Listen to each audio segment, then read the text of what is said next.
गीता अध्याय 15 के श्लोक 16-17 में 3 प्रभु बताए हैं। ये 3 प्रभु कौन हैं? किस प्रभु की शरण में जाने के पश्चात जन्म और मरण समाप्त हो सकता है? 3 प्रभुओं में सबसे उत्तम परमात्मा कौन है? कैसा है? उसका क्या नाम है? इन सभी गूढ़ रहस्यों को जानने के लिए अवश्य सुनिए जगत गुरु तत्वदर्शी संत रामपाल जी महाराज के अमृत वचन। पुण्यात्माओं, इसको कहते पंडित। ब्राह्मण सोए तो ब्रह्म पछाणे। पंडित यानी ब्राह्मण वही होता है भगवान के लिए भटक रहा है और सामने भगवान आ गया और उससे फिर समाज को देखकर लोक लाज में भगवान से दूर रहता है, वो भक्त नहीं है। तो रामानंद जी के सामने एक समय एक तो तरफ भगवान खड़ा, दूसरी तरफ उनकी महिमा खड़ी थी कि वो छूते भी नहीं अछूत को, और सारा समाज क्या धिक्कारेगा, सब भाग जाएंगे, चले चले भाग जाएंगे। लेकिन इसको ब्राह्मण कहते हैं। उसने लोक लाज और भाड़ में जाओ यो संसार, भगवान के लिए भटक रहा है सामने खड़ा। कहते डोडी पर्दा दूर कर लीन्या कंठ मिलाए, छाती के गले कर चिपका लिया। गरीबदास गुजरी बहुत जब बदने बदन मिलाए। कहते हैं उसको स्वामी परमात्मा को, जब कबीर जी को जुल्हे को सीने से मिलाया लगाया तो अंदर तो दुखी तो बतेरा था, समाज के कहेगा, पर नहीं डटा गया। भगवान चाहिए मुझे। डोढ़ी पर्दा दूर कर फिर लीना कंठ मिलाए लगाए, गरीबदास गुजरी बहुत जब बदने बदन मिलाए। मन की, अब रामानंद जी कहते हैं, मन की पूजा तुम लखी ये मुकुट माल परवेश, गरीबदास गति कौन लखे तेरा कौन वरण को बेखे।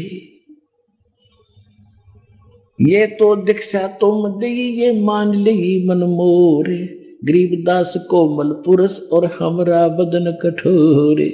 जो पहले परमात्मा कह रहे थे कि मेरा शरीर आप जैसा नहीं है, जब तो ना यकीन हुआ था, अब कहते फिर क्या कहते, मन की पूजा तुम लखी, कि मेरे मन की जो पूजा मानसिक में कर रहा था, हे भगवान आपने जान ली और आप तो परमात्मा हो। मन की पूजा तुम लिखी ये मुकुट माल परवेश, गरीबदास गति को लखे तेरा कौन वर्ण को बेख। कह लगे रामानंद जी, हे परमात्मा आपने कैसे पहचाने हम तो तुच्छ बुद्धि के जीव, आप सारी सृष्टि के मालिक रीते अंतर्यामी हो। आप अरे जुल्हे के घर में और 5 वर्ष के बालक के रूप में आप खड़े हो, आपको हम तुच्छ बुद्धि जीव कैसे पहचान सकते हैं? You are God.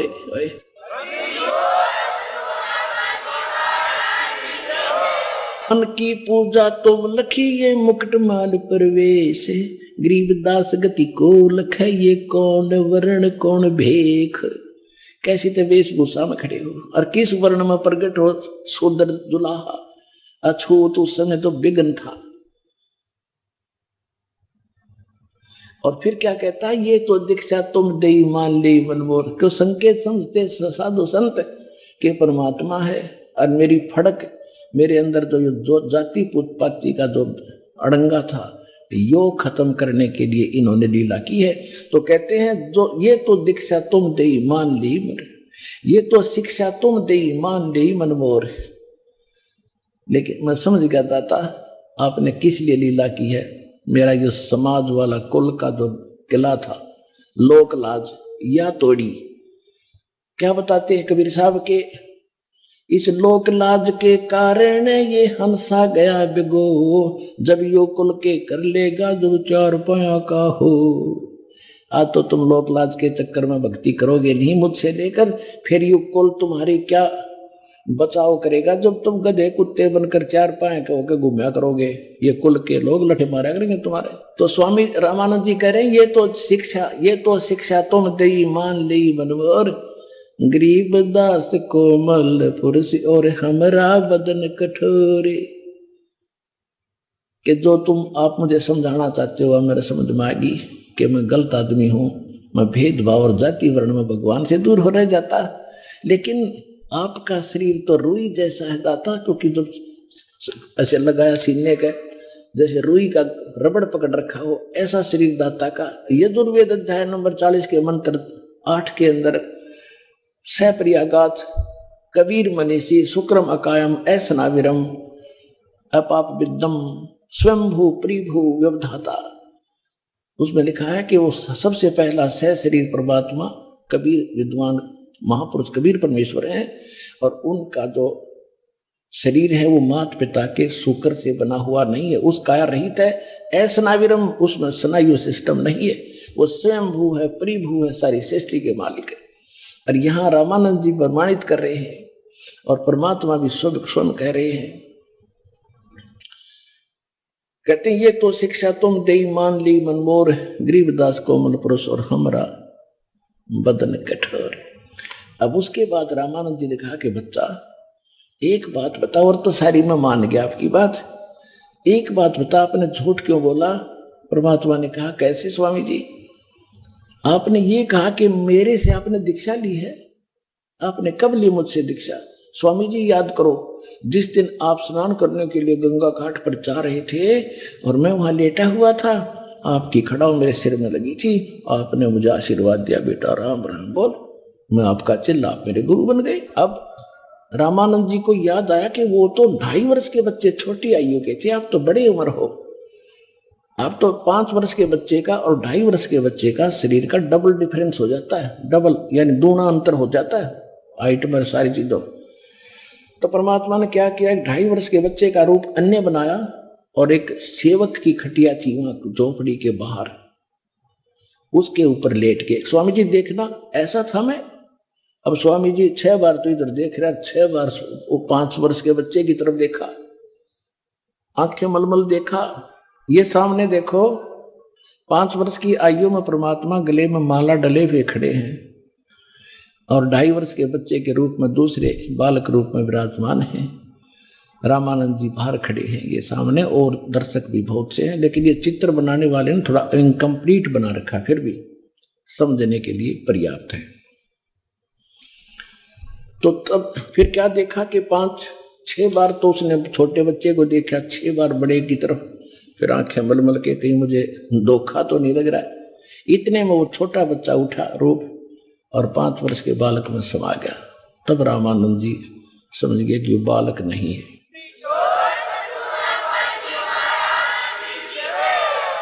अब थोड़ा सा संक्षिप्त में बताऊंगा। उसके बाद रामानंद जी ने सोचा भाई अब तो इनसे चर्चा और करनी पड़ेगी, क्योंकि मन जो है ये जल्दी सी मानता नहीं। अब रामानंद जी ने कहा कि बच्चा कि वो चेले चाले तो बिदक के सब भागे, अगर रामानंद जी भी से के चक्कर में आ गया। अब रह गए दोनों जड़े,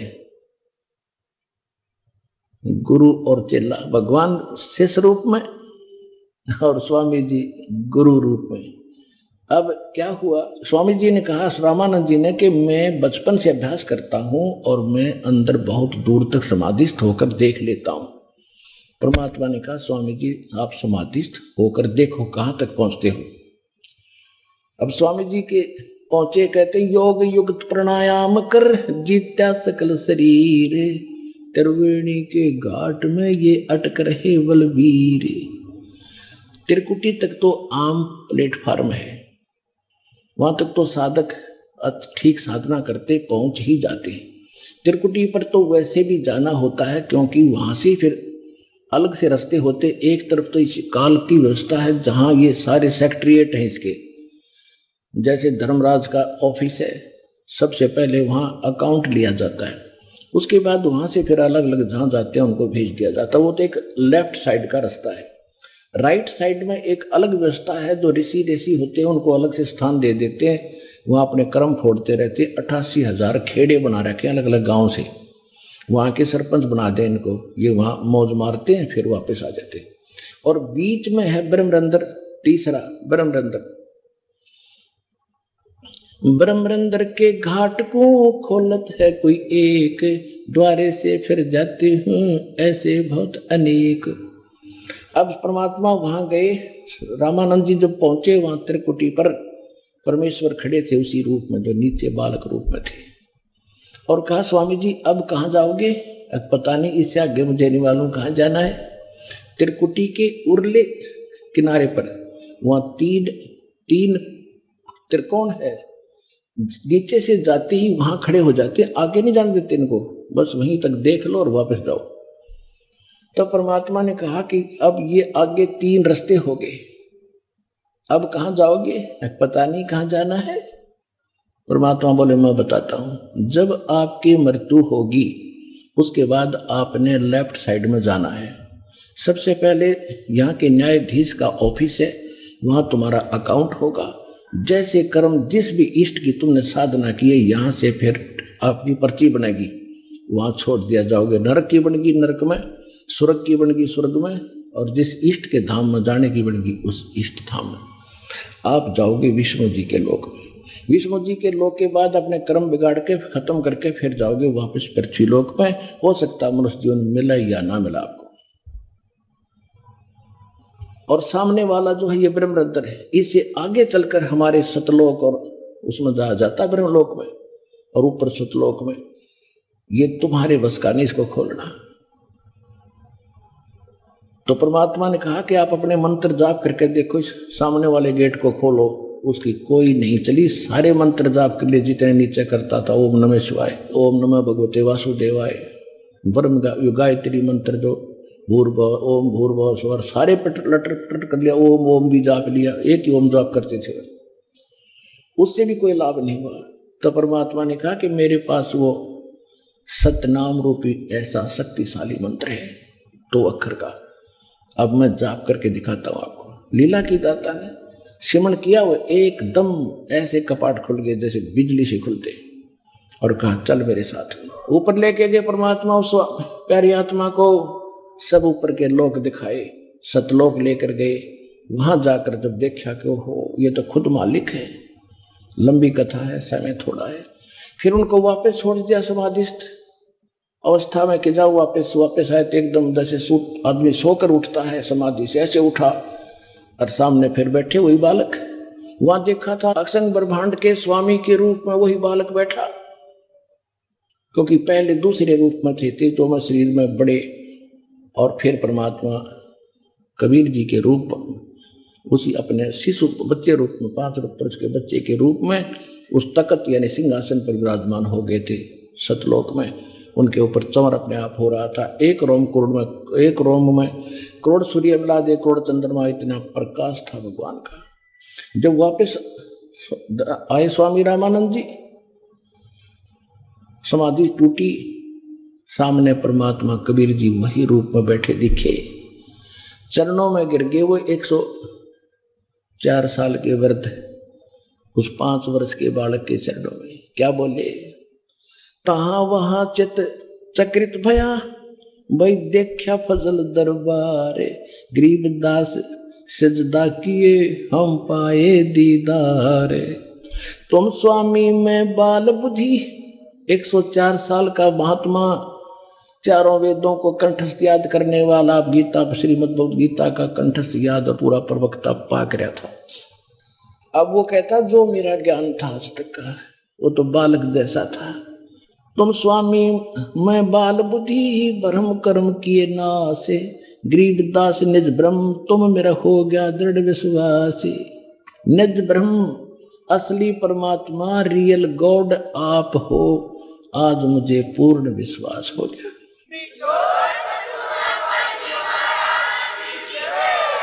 सुन बे सुन से तुम परे, यानी सब सुनों के पार भी आप हो। सुन बे सुन से तुम परे और उरे से हमरे तीरे, वहां भी आप हो और यहां मेरे सामने बैठे हो। सुन बे सुन से तुम परे और उरे से हमरे तीरे, गरीबदास सरभंग में ये अवगत पुरुष कबीरे। कोटि कोटि सजदा किया और कोट कोट प्रणाम में, गरीबदास अनहद अधर हम पर से तव नामे। ओए होए, 104 साल का वृद्ध पहले गाली सुनावा था तो दुर्बदी है, तो छोटी नाथ जी जाति का तेरी कुजात है, और अब क्या कह रहा है? पुण्यात्माओं, यही अंधेरा दास आपका हटाना चाहता है। कि भगवान को पहचानो, अपने मालिक को जानो और छुटवाओ पीछा यहां से। अब क्या कह रहे हैं रामानंद जी, कोटि कोट सजदा किए और कोटि कोटि प्रणाम। जैसे सामने बैठे भगवान के आगे करते नो वृद्धावस्था में बुढ़ाती न करे सजदा करे, हे भगवान मेरे कैसे भाग जागे, हे परमात्मा आप सचमुच आप हो। और कहते हैं गरीबदास अनहद अधर, जो यहां हम सुनते हैं या धुन धानसी ये तो नकली है, वो अनहद तो ऊपर, अधर माने ऊपर हुआ, मैं सुन के आया हूं। गरीबदास अनहद अधर हम पर से तो धाम, हमने आपके उस धाम को लोक को जहां जाने के बाद वापस नहीं आते दाता, मैंने उसको देख लिया, मैंने उसको पहचान लिया, अपनी आंखों देख लिया। बोलत रामानंद जी सुनो कबीर करतारे, गरीबदास सब रूप में तुम ही बोलन हारे। तेरी शक्ति से सब जीव बोल रहे दाता, ना किसी की कोई औकात नहीं, आपके वचन से सब ब्रह्मांड चल रहे हैं, ये सर्जनहार। बोलत रामानंद जी सुनो कबीर करतारे, करतार माने सर्जनहार। गरीबदास सब रूप के तुम ही सर्जनहार। मैं भक्ता मुक्ता भया और किया कर्म कुन्ना से, गरीबदास अवगत मिल गए और मेटी मन की बांसे। मैं भगत और आप स्वामी, और मेरा जो सब भ्रम कर्म था वो अब नष्ट हो गया, और गरीबदास अवगत मिल गए कि मुझे परमात्मा मिल गए। अब मेरे मन की भ्रमणा भटकना ये सब नष्ट होगी। मैं भक्ता मुक्ता भया ये किया कर्म कुंद नाश, गरीबदास अवगत मिले ये मिट गई मन की बांसे। दो ठौर है एक तू भया एक से दो, कि दोनों जगह ऊपर भी आप ही हो मालिक, यहां भी आप ही हो। दो ठौर है एक तू भया एक से दो, गरीबदास हम कारणे तुम आए उतरे हो मगजो। इतना लंबा सफर करके हमारे लिए आए हो दाता, 16 शंख कोश की दूरी से परमात्मा आए हैं। परमात्मा कहते हैं 16 शंख पर हमरा तकिया, हम गगन मंडल के जिंदा, हुक्म हिसाबी हम चल आए ये काटन काल का फंदा।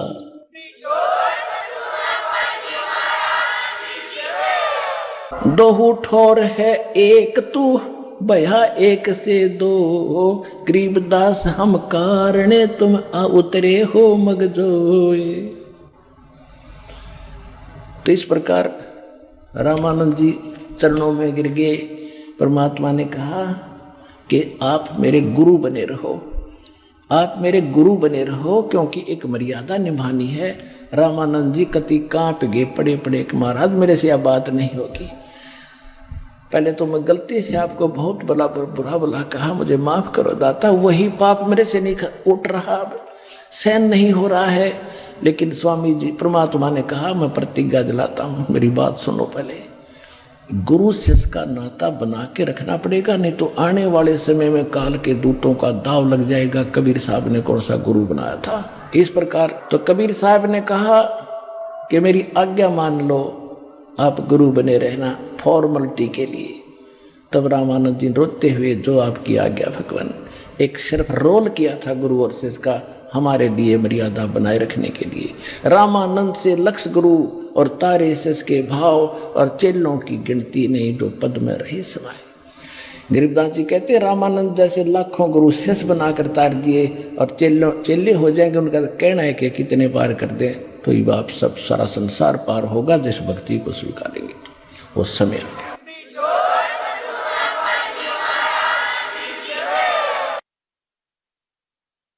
परम पिता परमात्मा पूर्ण ब्रह्म सर्व सृष्टि रचनहार कबीर परमेश्वर जी की असीम रजा से आप सभी पुण्यात्माएं परमात्मा की महिमा सुनने के लिए इस शुभ समागम में उपस्थित हो पाए। परमात्मा की जिन पुण्यात्माओं पर विशेष रजा है वही पुण्यात्माएं इस सत्संग रूपी अमृत सरोवर में गोते लगा पाते हैं। पुण्यात्माओं, अभी तक हमने अध्यात्म ज्ञान सुना था लेकिन जाना नहीं था। हमने भगवान सुना था, भगवान पहचाना नहीं था, जाना नहीं था। हमने सत्संग और समागम और हरि कथा की महिमा सुनी थी, लेकिन वो हरि कथा हमें प्राप्त नहीं हुई थी जो सत्यनारायण कथा होती है, जिस कारण से हम नकली को, डुप्लीकेट को सत्यनारायण मानकर अपना जीवन नाश करते रहे। जैसे श्री विष्णु जी उर्फ नारायण जी, इनको सत्यनारायण कहा करते थे, सत्यनारायण कहकर इनकी महिमा सुनाई जाती थी। हम गदगद होते थे, आत्मा क्योंकि परमात्मा के लिए तड़फ रही है, जिस कारण से इसको परमात्मा का कहीं नाम सुन जाए, चर्चा चले, ये वहीं पहुंच जाती है। जिस कारण से हम असत्य को सत्य मानकर, हम कौड़ी को लाल मानकर, नाशवान भगवान को अविनाशी सत्यनारायण मानकर हम भ्रमित रहे, जीवन नाश करते रहे, सारा जीवन साधनाएं भी करते रहे, धर्म भी करते रहे, और फिर अंत में हम प्रेत बन जाते, भूत बन जाते। जब प्रेत बनकर घूम रहे होते तो वो नकली गुरु फिर कहते, इनके श्राद्ध निकालो, इनके पिंड भरवा दो, 13वीं कर दो, महीना कर दो, वर्षी कर दो, सारे फंड कर लेते। वो भूत ज्यों के त्यों रहते, क्योंकि हमें वो मार्ग, वो भक्ति, वो विधि प्राप्त नहीं हुई जिससे ये सब झंझट मिट जाता है। सूक्ष्म वेद में परमात्मा ने स्वयं आकर बताया है, फिर अपनी प्यारी आत्मा गरीबदास जी को सुनाया है, समझाया है, आंखों दिखाया है। और क्या बताया है? मानुष जन्म दुर्लभ है, ये मिले न बारंबार, तरवर से पत्ता टूट गिरे, वो बहुर न लगता डार। मानुष जन्म पाया कर, जो नहीं रटे हरि नाम, जैसे कुआं जल बिना फिर बनवाया क्या काम।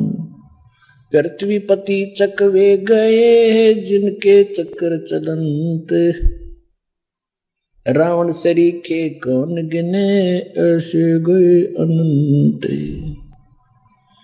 3 लोक का राज जीव को जय कोई दे, लाख बधाई क्या करे, जय नहीं नाम तेने। अगम निगम को खोज ले, बुद्धि विवेक विचारे, उदय अस्त का राज न ले, तो बिन नाम बिगारे।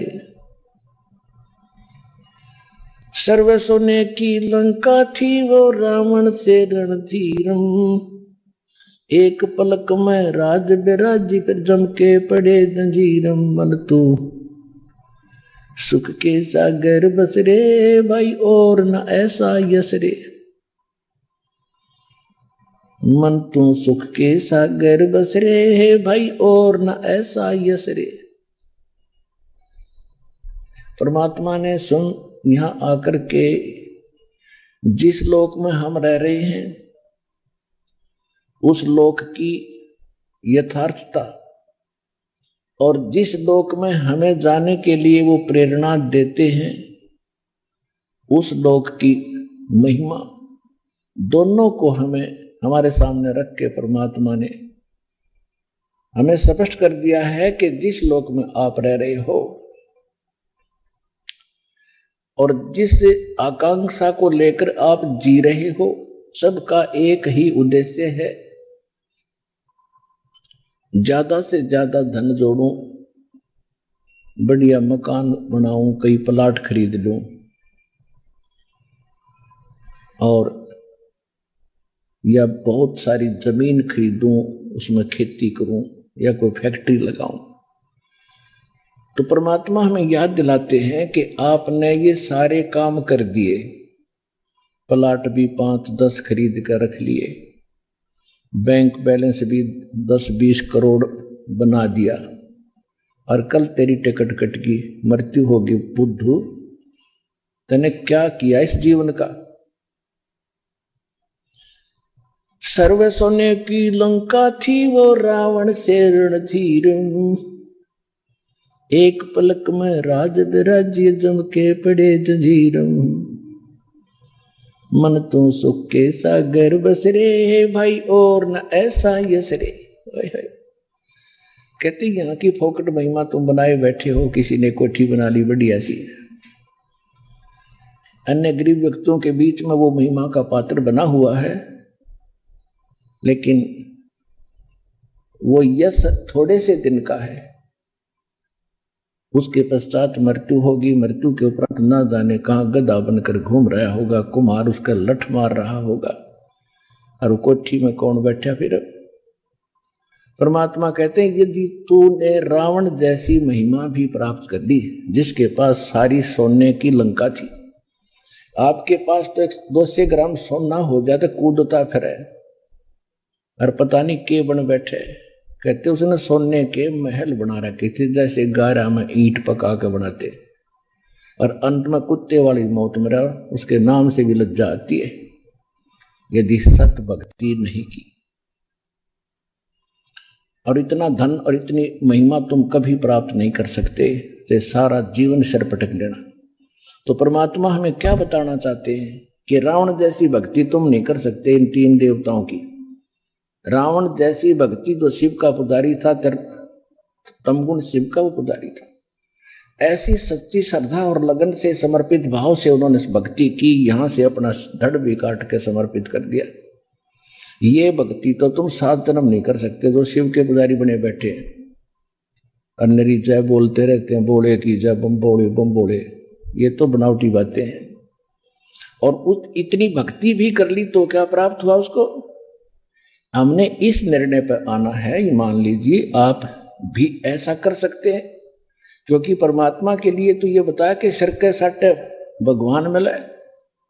सिर के सौदे में यदि पन्नों को भगवान मिलता है, सिर भी दे दिया जाए तो सस्ता है, क्योंकि ये तो असंख्य जन्म हो गए हमने धक्के खाते, ना कितने जन्म हमारे रोग से खत्म हुए, ना जाने कितने दुर्घटना में मर गए।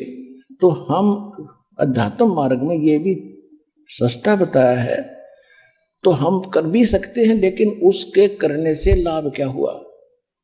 लेकिन परमात्मा के मार्ग में सिर काटने से नहीं लाभ होता, वो तो बकवादें थी उन लोगों की।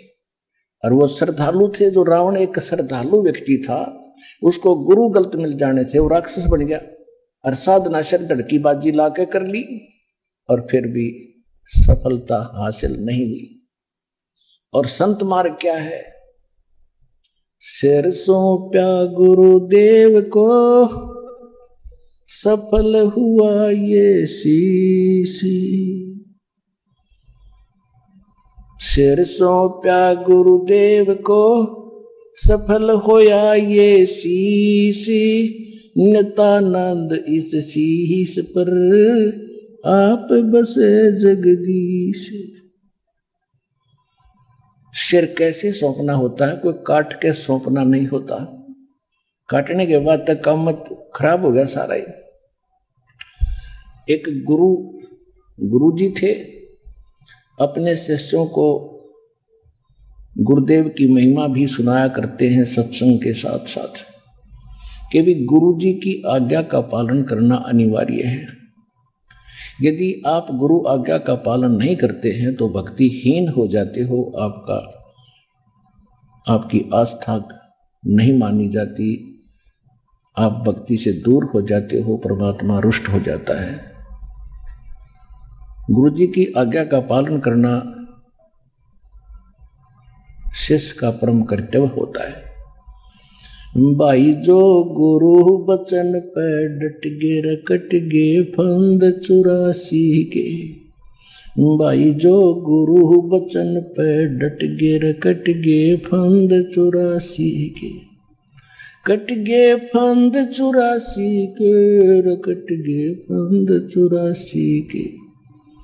भाई जो गुरु बचन पे डट गे रे कट गे फंद 84 के। वस्तु मिली ठोर की ठोर, मिट गी मन पापी की दौर। वस्तु मिली ठोर की ठोर, मिट गी मन पापी की दौड़। भरम मिटे मथुरा काशी के, भरम मिटे मथुरा काशी के।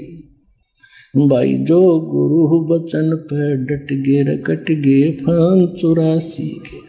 तो गुरुदेव समझाया करते थे कि भी जो गुरु जी के वचनों पर डटे हैं, रुकते हैं, उनकी आज्ञा का पालन करते हैं, उन्हीं की मुक्ति और मोक्ष हुआ करते हैं। एक दिन उस गुरुदेव ने कहा, आश्रम के अंदर 5-7 शिष्य रहते थे। गुरुदेव ने उनको सबको बुलाया, पहले ये ज्ञान सुनाया और फिर कहा कि भाई बच्चों, मेरी एक आज्ञा का पालन करो। सब करबद्ध हुए, जो हुक्म गुरुदेव। गुरुदेव ने कहा कि भाई मेरे सिर में 5-5 जूते मारो सभी। अब सन्नाटा छा गया। अब कहा कि मेरे सिर में 5 जूते मारो, 5-5 सभी खड़े होकर। अब अभी तो गुरुदेव शिक्षा दे रहे थे कि गुरु की आज्ञा का पालन करें और गुरु जी के तरफ उंगली भी कर देना महापाप होता है। जूते मारना तो नरक में गर्क होने वाली बात है। कोई नहीं उठा, सुन्नाटा छा गया। तब गुरु जी कहते हैं, अरे मेरी अभी मैं तुम्हें क्या शिक्षा दे रहा था, तुम तो सारे फेल हो गए। एक विवेक की भक्त उठा, अपना जूता निकालकर गुरुदेव जी के चरणों के निकट बैठकर, वो आसन पर बैठे थे, उनके निकट जमीन पर बैठ के और अपने सिर में 5 जूते मारे। गुरुजी ने कहा, भाई डांडी मत मारे, मैंने तेरे सिर में नहीं कहा, मेरे सिर में कहा। तो उस दास, विवेकी दास ने कहा, ये दास का शीश भी आपका ही है।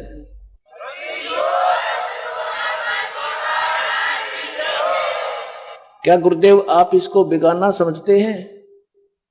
सीने से लगा लिया उस बच्चे को कि बेटा कुछ विवेक भी होना चाहिए, जैसे इस बच्चे के अंदर है। अगम निगम को खोज ले, बुद्धि विवेक विचारे। उदय अस्त का राज मिले है, तो बिन नाम बिगारे। कि जिस कार्य में तुम लगे हो, जैसे किसी देव की पूजा कर रहे हो, कुछ विवेक से भी काम लो। रावण ने कैसी भक्ति की, कितने समर्पित थे, शीश चढ़ा दिया काट के और वापस मिल गया उनको। ऐसे 10 बार उसने समर्पित किया, 10 बार ही वापस उसको शीश प्राप्त हुआ। तो इतनी भक्ति, इतनी शक्ति इन देवों में है, तभी तो ये देव रूप में माने जाते हैं। इनका आदर सत्कार है, इनकी महिमा है। लेकिन मोक्ष न इन देवताओं का है, न ही इनके पुजारियों का है। हमें चाहिए मोक्ष। कौन सा मोक्ष? एक तो मोक्ष ये है, जिसने विष्णु जी की भक्ति की, विष्णु जी के लोक में चला गया, वहां वो 1000 वर्ष रहता है, 10,000 वर्ष रहता है। उसकी भक्ति की कमाई, उसके भक्ति धन पर डिपेंड करता है, निर्भर करता है। उसके बाद वो फिर वापस आ गया 84 लाख योनियों। तो इतना मोक्ष हो गया उसका, 10,000 वर्ष वो विष्णु जी के होटल में अपनी पूंजी नाश कराया और यहां से मुक्त मान लिया गया। जो इसी प्रकार जो शिव पुजारी है, शिव के लोक में जाते हैं, वह अपनी पूंजी नष्ट करके वापस आ जाते हैं। भगवान विष्णु भी नाशवान, भगवान शंकर भी नाशवान। ऐसे ही जो ब्रह्मा या दुर्गा जी, ब्रह्मा जी अन्य किसी भी देव की पूजा करते हैं, जैसे गीता अध्याय नंबर 9 के श्लोक 25 में स्पष्ट किया है कि जो देवताओं की पूजा करते हैं वो देवताओं के लोक में चले जाते हैं, जो भूतों की पूजा करते हैं वो भूत बन जाते हैं, भूतों के ग्रुप में चले जाते हैं, जो पितर पूजते हैं वो पितर बनकर पितर लोक में चले जाते हैं, और जो मेरी भक्ति करता है वो मुझे प्राप्त होता है। कौन कहता है? श्रीमद् भगवद गीता का ज्ञान देने वाला काल भगवान ब्रह्म बोलता है श्री कृष्ण जी में प्रवेश करके, और वो फिर अपनी भक्ति और अपनी साधना को भी ठीक नहीं मानता। श्रीमद् भगवद गीता अध्याय नंबर 2 के श्लोक 12 और गीता अध्याय नंबर 4 के श्लोक नंबर 5 और 9 में वो स्पष्ट करता है। गीता अध्याय नंबर 10 के श्लोक नंबर 2 में कहता है, अर्जुन तेरे और मेरे बहुत जन्म हो चुके हैं, तू नहीं जानता मैं जानता। हम पहले भी जन्मे थे, आगे भी जन्मेंगे। मेरे जन्म को न देवता जानते हैं न ऋषि जानते हैं, क्योंकि ये मेरे से ही उत्पन्न हुए हैं। तो पुण्यात्माओं, पिता की जन्म तिथि को, डेट ऑफ बर्थ को संतान नहीं जान सकती, दादाजी बताते हैं, या वो स्वयं दादाजी की बताई ही पिताजी बताते हैं। तो इसलिए वो दादाजी कौन है? वो परम अक्षर ब्रह्म है, जिसने सबकी उत्पत्ति की। वो परम अक्षर ब्रह्म कौन है? आज तक हमें यही नहीं पता चला था कि वो पूर्ण परमात्मा है कौन। कोई निराकार बता रहा था, कोई श्री कृष्ण जी के या विष्णु जी के सेरा बांध रहा था कि यही पूर्ण परमात्मा है, यही पूर्ण ब्रह्म है। वो कौन है? वो सदग्रंथों ने प्रमाणित किया और आंखों देखा उन महापुरुषों ने प्रमाणित किया कि वो कौन है, वो परम अक्षर ब्रह्म।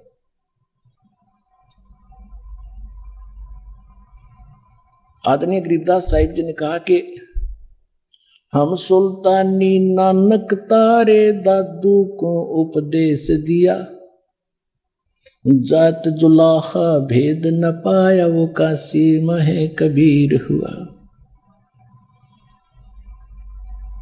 अनंत कोट ब्रह्मांड का एक रति नहीं भारे, सतगुरु पुरुष कबीर हैं ये कुल के सिरजनहारे।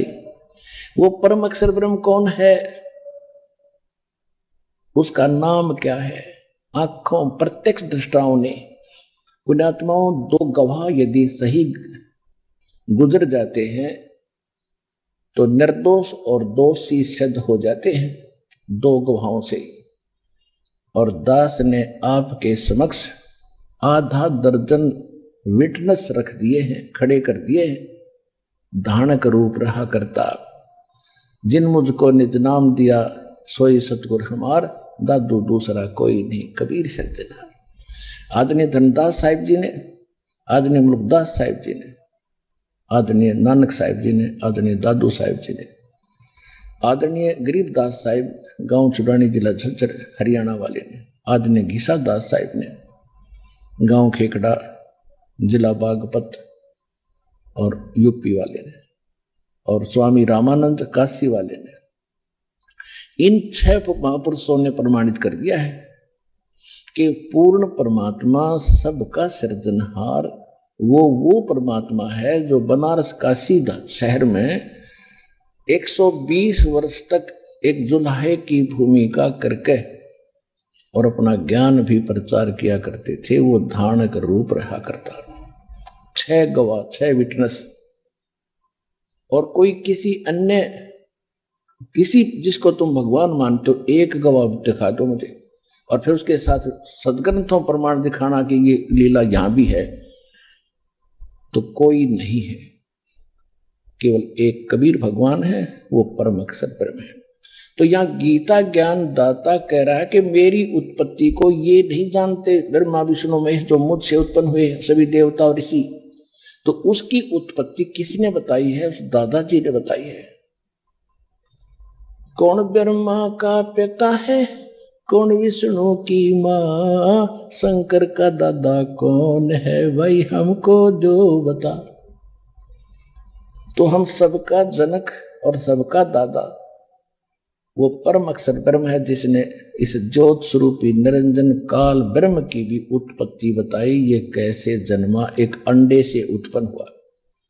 और परमात्मा के वचन से ही इसका जन्म हुआ। तो कहने का भाव यह है पुण्यात्माओं, हमने कौन सा मोक्ष चाहिए, प्रसंग आज ये है। जैसे आप जी ब्रह्मलोक में गए, ब्रह्म की साधना करके, ओम नाम का जाप करके, तो ब्रह्मलोक में चले गए। वहां भी आपका समय निर्धारित है, इतने समय तक ही आप वहां रहोगे जितनी आपकी पूंजी भक्ति की होगी। ये तो होटल रेस्टोरेंट है, वो ज्यादा सुपीरियर और कॉस्टली रेस्टोरेंट है ब्रह्मलोक। उसमें ज्यादा बकवाद है, वहां ज्यादा नाच गाने और सारी अड़ंगे जो धरती पर नहीं है वो वहां बकवाद है, और ये उसको मोक्ष मानते हैं। ब्रह्मलोक में गया हुआ प्राणी कई युगों तक भी ब्रह्मलोक में रह सकता है, लेकिन फिर भी उस भोली आत्मा को पृथ्वी पर आकर अपने सारे कर्म भोगने होंगे, क्योंकि यहां का विधान है जैसे कर्म करेगा वो दोनों भोगने पड़ेंगे, पुण्य भी पाप भी। ये भोग कर ही समाप्त होते हैं यहां पर।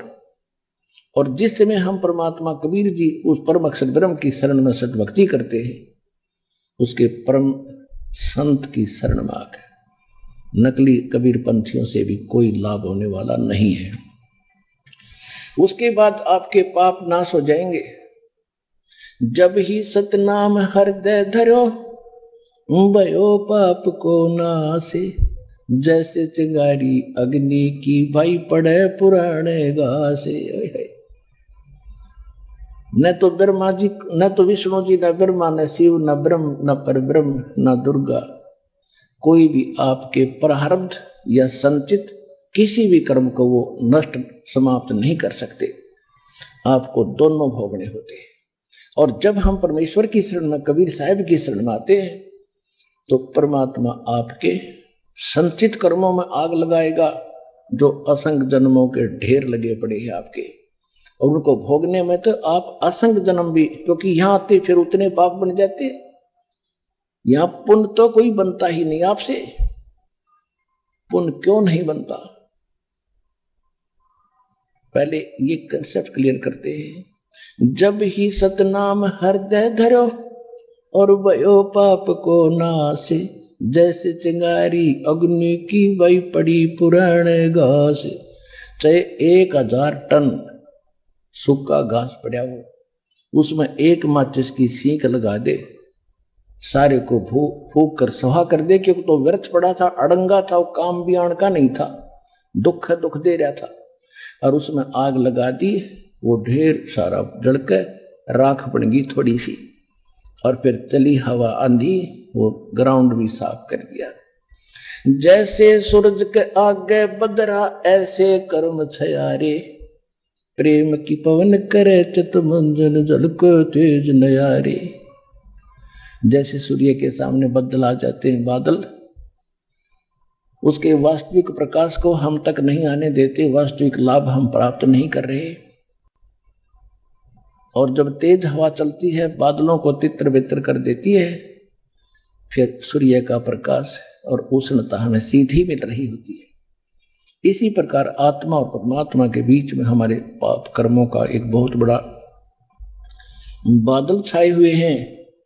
इस सत भक्ति से उसके बाद फिर प्रेम की पवन चलेगी, आत्मा परमात्मा के नाम से आंसू आने लगेंगे, तो समझो आपकी भक्ति अब स्टार्ट होगी है, पाप नष्ट हो लिए हैं।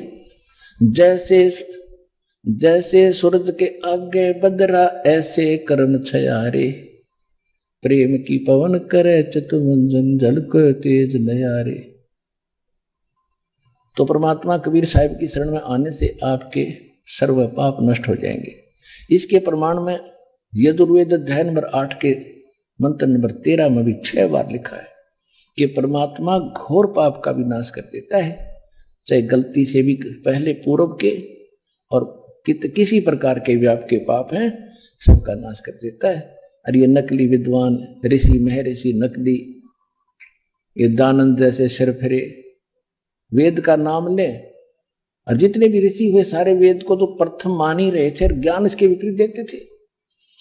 आपको देवी पुराण में बहुत बार दिखाया है कि जितने भी, क्योंकि शुक्राचार्य तो राक्षसों के गुरु और देवताओं के गुरु, ये वशिष्ठ जी आदि सभी बता रहे हैं कि कर्म तो भाई भोगने से ही समाप्त होंगे।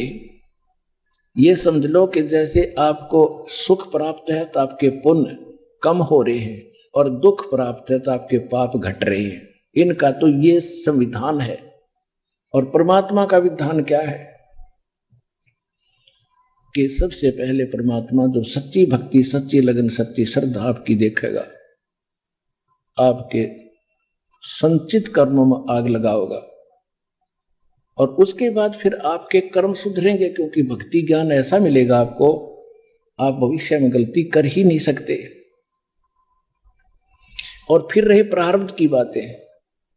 प्रारब्ध के अंदर जो आपके पाप है, न ब्रह्मा काट सके, न विष्णु, न शिव, न ब्रह्म, न परब्रह्म, न दुर्गा, केवल पूर्ण ब्रह्म, परम अक्षर ब्रह्म, वो धानक रूप रहा करतार कबीर साहब, वो काट सकते हैं। और वो काटते कैसे हैं? जब आप उनके रिप्रेजेंटेटिव यानी उनके खास दास से उनकी दीक्षा लेकर के सच्चे दिल से भक्ति करोगे, तब वो परमात्मा आपके हृदय की सीध देखेगा, सच्चाई देखेगा कि सचमुच मेरे से जुड़ चुका है। तो तब आपके सभी प्रकार के प्रारब्ध के कर्मों में भी वो समाप्त करेगा। अब जैसे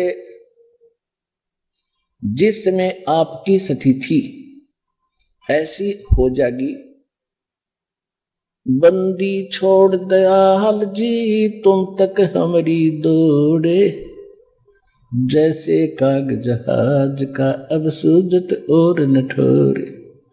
समुद्र के अंदर काग बैठा होता है, बहुत दूर चले जाते हैं, उस कव्वे को उड़ा देते हैं, पत्थर मार मोड़ के विवश कर देते उड़ने के लिए। वो एक बार तो उड़कर चल पड़ता है जिधर से वो रात को चला था, लेकिन कुछ देर में देखता कहीं ठिकाना नहीं है, मैं इतना उड़ भी नहीं सकता हूं।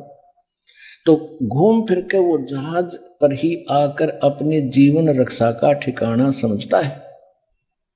उसको कहीं और ऐसा स्थान दिखाई नहीं देता जहां वो अपना बैठ सके। जहां बैठेगा वहीं डूबेगा, समुद्र ही समुद्र है।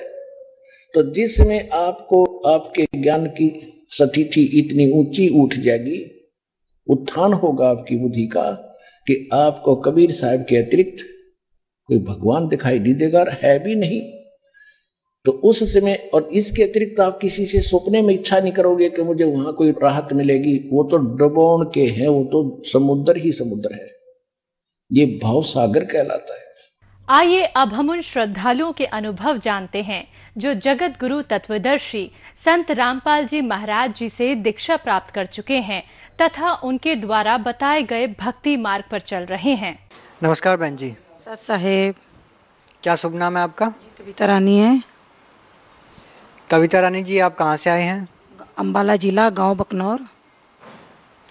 संत रामपाल जी महाराज से नाम दीक्षा लेने से पहले आप क्या भक्ति साधनाएं करते थे?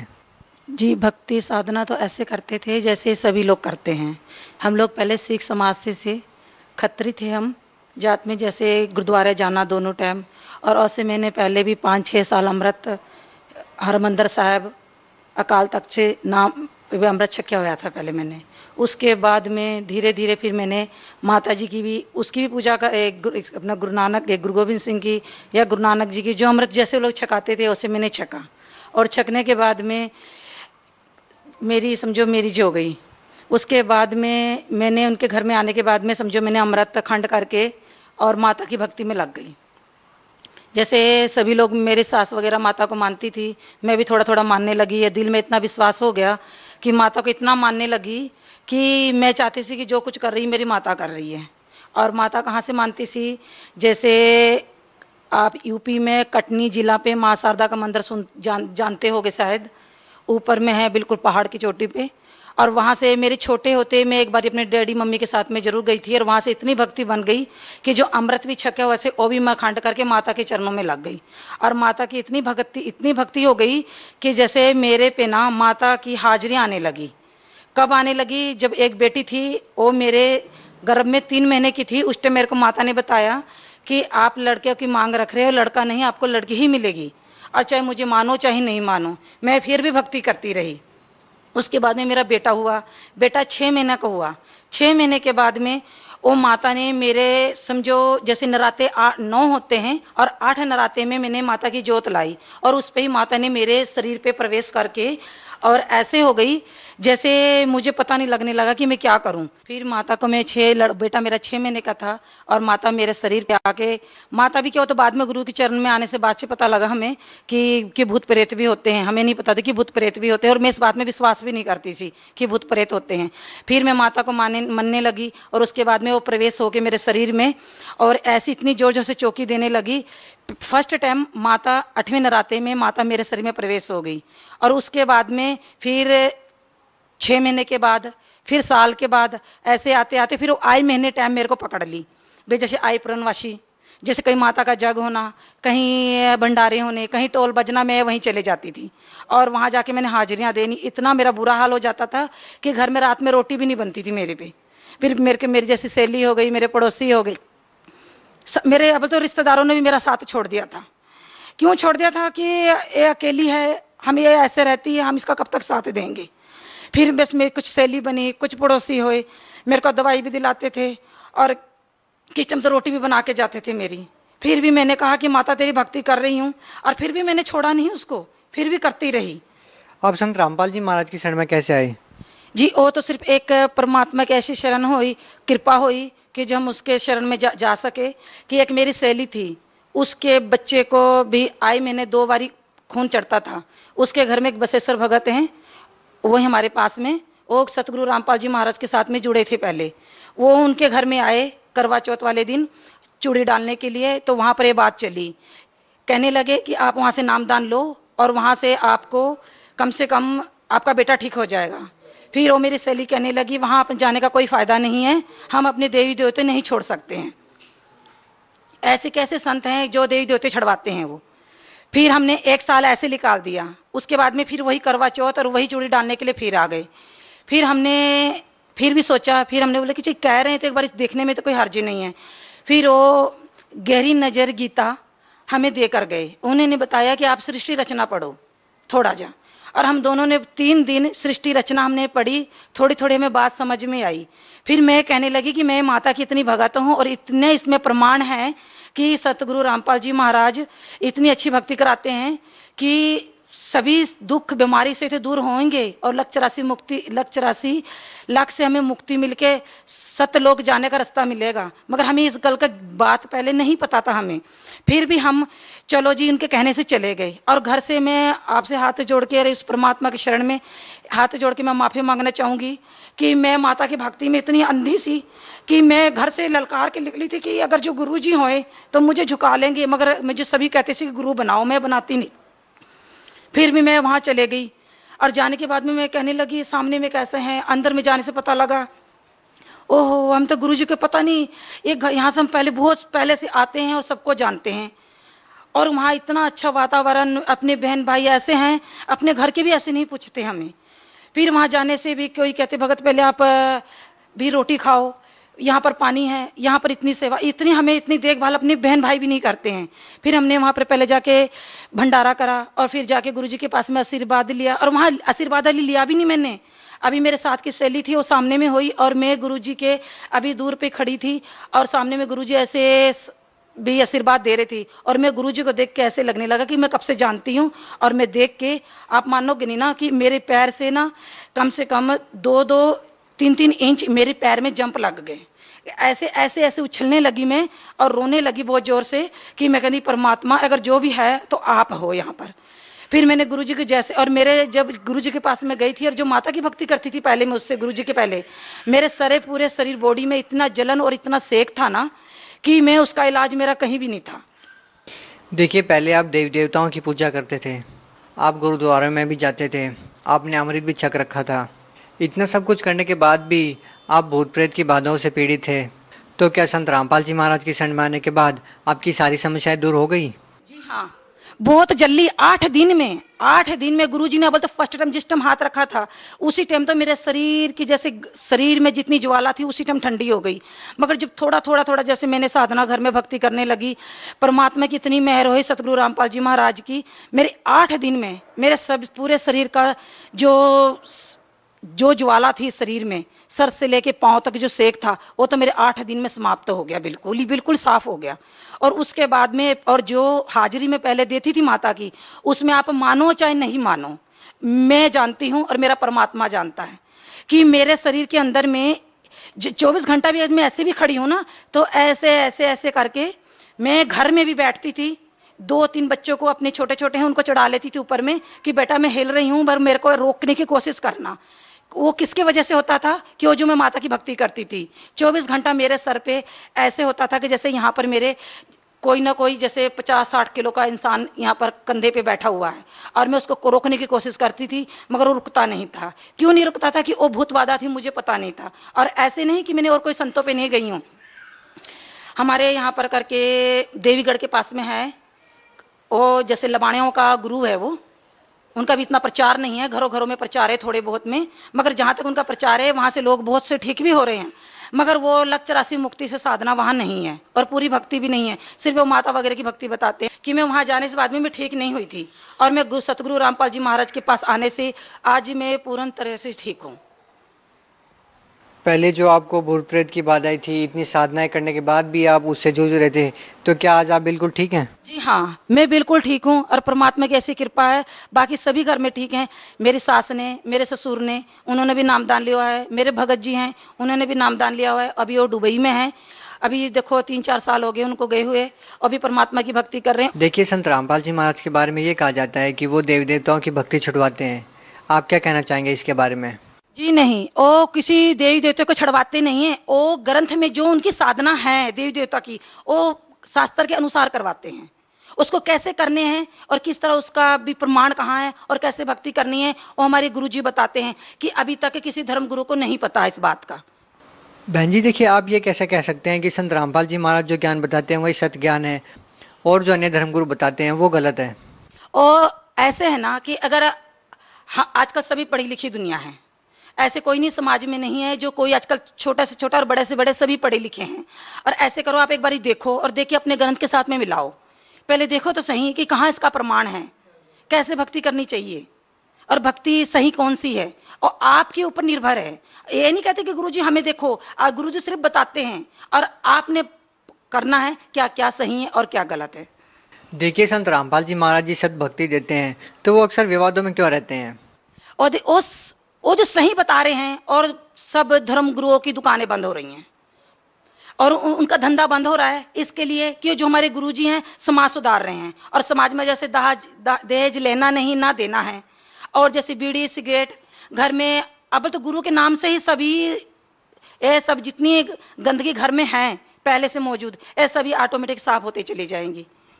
आप भगत समाज को क्या संदेश देना चाहते हैं? हम तो यही कहना चाहते हैं कि इंसान जन्म 1,84 जून के बाद में हीरा जन्म मिलता है, इसको ऐसे ना गंवाएं।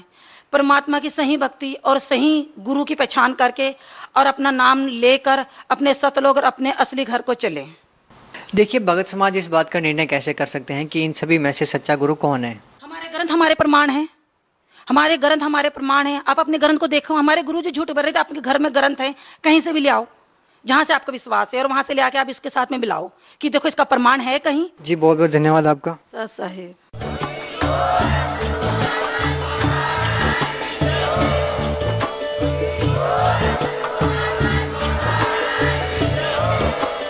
आप सुन रहे थे जगत गुरु तत्वदर्शी संत रामपाल जी महाराज जी के मंगल प्रवचन। अधिक जानकारी के लिए विजिट कीजिए हमारी वेबसाइट www.jagatgururampalji.org। संत रामपाल जी महाराज जी के शुभ आशीर्वाद से पूरे विश्व भर में 500 से भी ज्यादा नाम दीक्षा केंद्र हैं।